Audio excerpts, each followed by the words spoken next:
ముంబైలో ఎయిర్పోర్ట్ పోవడానికి ఒక క్యాబ్ బుక్ చేశాను. క్యాబ్ వచ్చింది. ఆ క్యాబ్ డ్రైవరు చాలా ప్రశాంతంగా ఉన్నాడు. నాకెందుకో చాలా ఆనందం అనిపించింది. ఒక చిరునవ్వు నవ్వాడు. నేను ఒక చిరునవ్వు నవ్వి లోపల కూర్చున్నాను.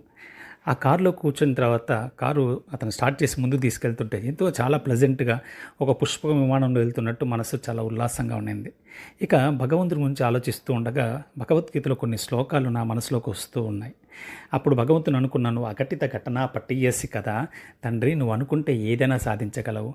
అందువల్ల అనన్యా చింతయంతో మా అన్నట్టు నిరంతరం నిన్నే నమ్ముకొని నీకు కానీ మేము పరిపూర్ణ విశ్వాసంతో శరణాగతి అయితే నువ్వు మా ప్రతి ప్రశ్నకు సమాధానం ఇవ్వగలవు. నువ్వు సమాధానం అని అనుకుంటూ ఉన్నాను. ఇంతలో డ్రైవర్ నా పక్క చూసి చిరునవ్వు నవ్వితే, ఆప్కా నామ్ క్యా హై అన్నాను. మేరా నామ్ సమాధాన్ అన్నారు. ఇంకేం మాట్లాడగలను.